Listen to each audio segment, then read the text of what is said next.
Hello, friends. Welcome back to my Christmas stories. Santa's Little Helper. Uh-huh. It was Christmas Eve, and all was quiet. Mickey and Pluto were fast asleep when achoo! Achoo! Achoo! What's that, Pluto? Uh-huh. A chorus of sneezes outside woke them. They ran to the window to see the commotion. Mickey couldn't believe his eyes. Santa Claus was standing in his backyard. Attached to Santa's sleigh were 9 reindeer with bright red noses. That's funny, Mickey thought to himself. Isn't Rudolph supposed to be the only one with a red nose? Mickey ran outside in his pajamas. Merry Christmas, Santa, he said. Is something wrong? It's all the sneezing, Santa said. Dasher was sniffled when we left the North Pole, and now everyone but Rudolph has come down with a bad cold. We all need to get home to bed, but we still have 4 houses to visit. The reindeer promptly let out another round of sneezes. They looked miserable. But what could Santa do? Well, that's not good. He couldn't leave his last 4 houses without Christmas presents. Gee, maybe Pluto and I can help, Mickey said. We can help. We'd be happy to deliver the presents for you. We'd be happy to deliver the presents. Oh, thank you, Mickey, Santa said. He lifted a huge red sack out of his sleigh. My gift sack is full of Christmas magic. It will help you make the deliveries. Woohoo! Santa Claus handed Mickey a list of presents to deliver. Then he climbed back into his sleigh, and the reindeer slowly lifted off into the sky, coughing and sneezing all the way. Bye-bye, Santa Claus. Mickey pulled his sled from the garage and hauled it over to the giant sack of gifts. He expected the bag to be very heavy, but when he picked it up, it was as light as a feather. Oh, it's as light as a feather. That must be the Christmas magic Santa mentioned, Mickey said. Come on, Pluto. Let's finish Santa's deliveries. That must be the Christmas magic. Come on, Pluto. Let's finish Santa's deliveries. Pluto grabbed the sled's rope in his mouth.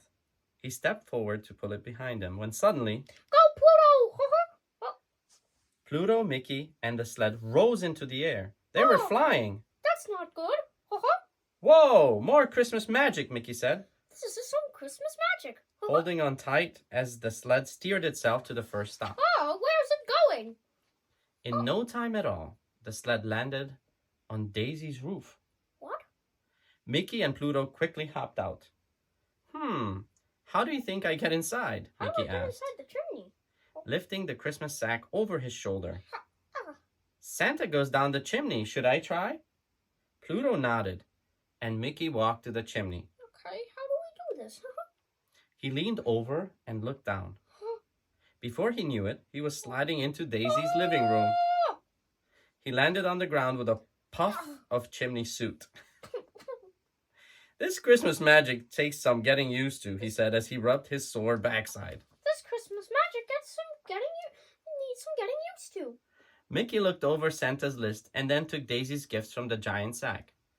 He had just finished arranging them under the tree when he saw the treats Daisy left for Santa. Oh, that's some yummy treats. I'm sure she wouldn't mind if I ate them, since I'm filling in for Santa, Mickey said, happily munching on the cookies. That's some good cookies. Mickey quickly filled Daisy's stocking and then looked up the chimney. Suddenly, whoosh! How do I get up there? Mickey was whisked back to the roof. When he saw Pluto, Mickey realized he hadn't brought a cookie for his friend. Oh no, I'm going back down there. I'm sorry, Pluto. I promise I'll get you a treat at the next house, he said. The next delivery was for Goofy. What? Mickey had just leaned into the chimney when Pluto grabbed the back of his sack in his teeth. He didn't want to miss getting a treat at this house. The Christmas magic whisked them both down the chimney and into Goofy's living room. I really don't like that Christmas magic. Pluto, Mickey said, I promised that I'd bring you Oh no, look out! Look out! Spotting the plate of cookies Goofy had left for Santa, Pluto ran right toward it. But he accidentally brushed against Goofy's tree. No! It went crashing to the ground. Mickey and Pluto fixed Goofy's tree as best as they could, but it still drooped a little on one side. Mickey checked his list and got his friend's presents out of Santa's sack. Maybe he'll be so excited about his gifts that he won't even notice the tree, he said. Mickey very carefully filled Goofy's stocking, and then he and Pluto went back up the chimney to their sled. Mickey and Pluto had to hurry. They had spent so long fixing Goofy's tree that they were running out of time to deliver the rest of Santa's gifts. Come on, Pluto. At Minnie's house, Mickey rushed down the chimney, checking Santa's lists on the way. He pulled her gifts from Santa's sack, placed them under the tree, and then filled her stocking with goodies. On his way back to the chimney, he grabbed 2 cookies, one for him and one for Pluto. When they landed on Donald's roof, Mickey got right to work. He dropped down the chimney, pulled out the list, and headed straight to the tree. He pulled Donald's presents from the sack. 1, 2, 3. Oh, Mickey said. There are supposed to be 4 gifts. But there are only 3 left in the bag. Did I drop one? Mickey looked everywhere, by the chimney, under the table, behind the chair.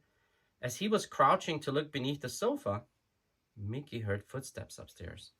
Donald was awake. Mickey grabbed Santa's sack and raced to the chimney. The stocking, he cried. The stocking! Mickey quickly filled his friend's stocking. He had just finished when one of Donald's feet appeared at the top of the stairs. Luckily, Santa's Christmas magic was waiting. It whisked Mickey up the chimney seconds before Donald came downstairs. Phew, Mickey said. That was a close one. As he and Pluto flew home. That was way too close. The next morning, the friends all met at Mickey's house for Christmas breakfast. It seemed everyone had a different story about Santa's visit the previous night. Santa must have been a little out of sorts last night, Daisy said to Goofy. He left chimney soot all over my floor. He's never done anything like that before. I know what you mean, Goofy said. I think Santa bumped into my tree. It looked a little lopsided this morning. He woke me up with all the noise he was making, Donald exclaimed. He's always been so quiet. I almost forgot, Minnie said to Donald. Santa left one of your presents at my house. I didn't do anything. Suddenly, Mickey realized that he had left Santa's magic sack next to his tree. He looked around worriedly, but the sack was gone. In its place was a box with a tag that said, Love, Santa. Mickey unwrapped the box. Inside was a beautiful snow globe of Pluto and Mickey riding with Santa in his sleigh. Mickey winked at Pluto. Wink. No, Santa Claus definitely wasn't himself last night, he said. Merry Christmas, everybody! I hope you enjoyed my story, and I will see you soon, friends.